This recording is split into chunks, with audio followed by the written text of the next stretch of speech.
They like, oh, who took this pen? And it's like, what? Yeah, I think it was such and such took the pen. You're like, I did not take that pen. Like, why y'all accusing me of stuff? And it's like, whoa. What is up, you guys? It is your favorite life coach, Keisha Mack, and y'all, we are back, okay? Today's episode is going to be about none other than identifying your triggers. I know.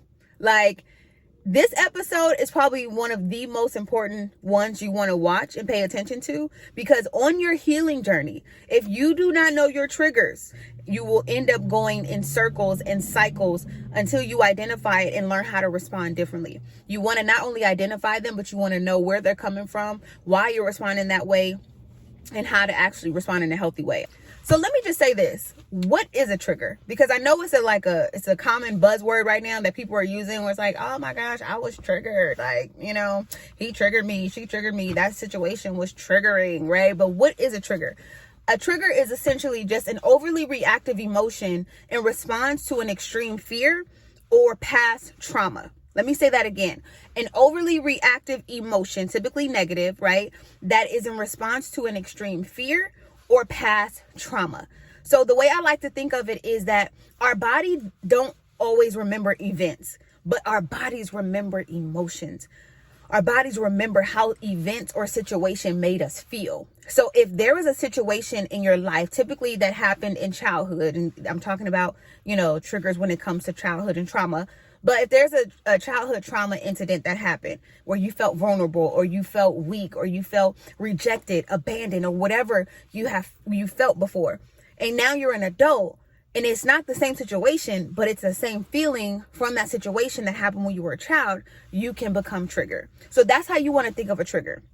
So what are some common triggers now that we know that? My triggers were when people criticize me, when, and it could be constructive criticism. It wasn't always, criticism to tear me down, but it was criticism, constructively. I would get triggered because it reminded me of my father. It reminded me and made me feel like I wasn't good enough because he always criticized me and he didn't affirm me enough. Now my father's great, right? My father affirms me and we have a great relationship. But back then, because he wasn't healed, there were things that he didn't give me because he didn't know how to give them. And so when someone would criticize me, it would leave me feeling insecure and it would leave me feeling like I wasn't good enough. I'm like, if you're trying to say I'm a failure, like, just say that. Like, you know what I'm saying? They wasn't even saying that. They're saying you're great and you don't hear all of that, but you just hear the negative things. My weight was another trigger. Anybody could say anything about my weight because I grew up always being the chunky kid. And so you could say anything, you're not even that big or, whatever, girl, it would just trigger me. I'm saying girl because I'm acting like I'm just with y'all in the conversation. That's how I feel right now. Anyways, last but not least, when I would get rejected, when I would feel rejected, it may not even be me getting rejected, but I would feel rejected. That was a trigger for me. So how did I begin to identify these triggers? I got you. And number one, you want to ask yourself, this is where y'all taking notes, I hope.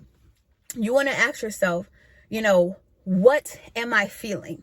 Because a lot of times triggers happen so fast, we don't even know how we feeling.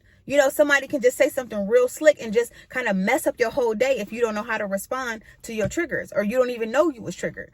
It could be something as simple as, you cooked a meal and you like, oh, how was it, mom? Or how you cooked a meal for your boo. How was it? It was okay. It was cool. And they're not giving you that feedback like you want. They're not giving you that, that validation like you feel like you need, right? Or you were expecting. That could trigger you. And you can say, well, dang, okay, well, maybe I can't cook. The second thing, you want to begin to ask yourself, where is this coming from? So you're stopping and looking at what it is that you're feeling. You're looking at the situation and how your body is responding to it. So say, for example, something happened at work, where somebody accused you of something, right? And you're immediately triggered. They're like, oh, who took this pen? And it's like, what? Yeah, I think it was such and such took the pen. You're like, I did not take that pen. Like, why y'all accusing me of stuff? And it's like, whoa, are you mad or not, sis? Hold on, wait a minute. Are you mad or not? Like, you know what I'm saying? And so you want to begin to say, whoa, where is this coming from? Before I respond, I'm noticing in my body, I'm very angry and my hands are getting sweaty and I'm balling up my fist. You want to say, where is this coming from? Because it's not always what it seems. It's not always just coming from this situation at hand. What's happening is 9 times out of 10, if you're responding in this overly reactive way, it may be because when you were little, you were accused of something. And when you were accused of that thing, you got in trouble and you never forgot that. So your body may not remember the situation in that moment from when you were a kid, but it remembers the feeling of feeling accused, and so you're responding from a deeper wound that's not even the situation at hand. So again, it's not always what it is. And I want you to know, when you're saying, where is this coming from? You want to basically help yourself identify, is this reaction all from this situation? Or could it be something deeper that I'm feeling?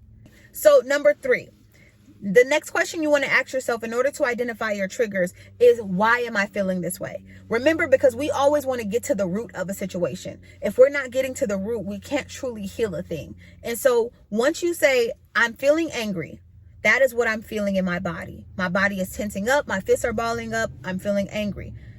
Next, you want to say, where is it coming from? Okay, it's coming from, this person accusing me. That's where it's coming from.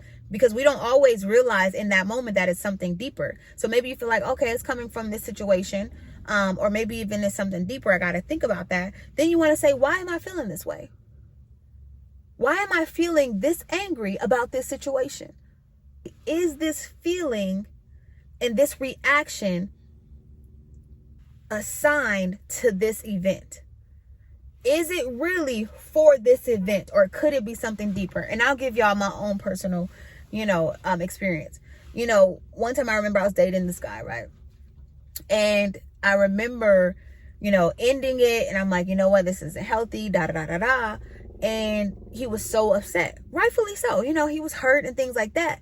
But the reaction was so,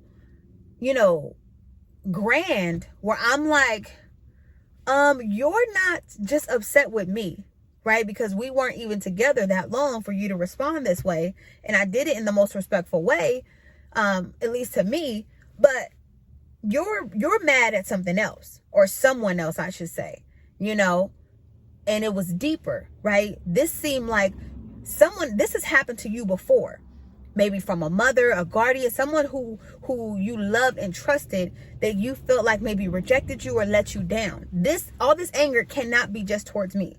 So the point of that is to help us identify, is this emotion accurately assigned to this situation? And last but not least, if this feeling is accurately assigned to this situation or not, how can I respond in a more healthy way? You want to look at, how am I actually responding before? How have I responded in the past? And how can I respond in the future? And just some quick tips on how can you respond in more healthy ways. You can learn how to express yourself.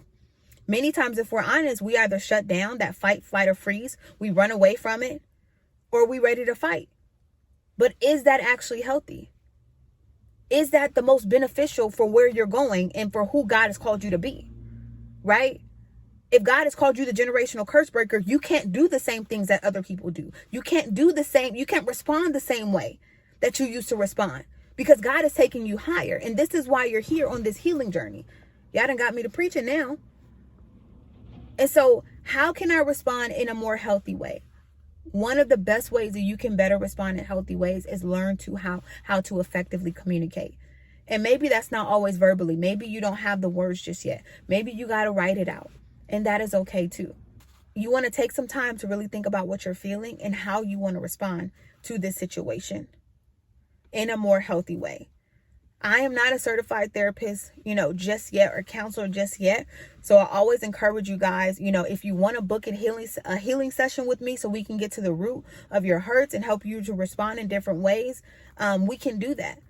But I am a life coach. But if you also want to get a certified therapist, you can do that as well. I love you guys.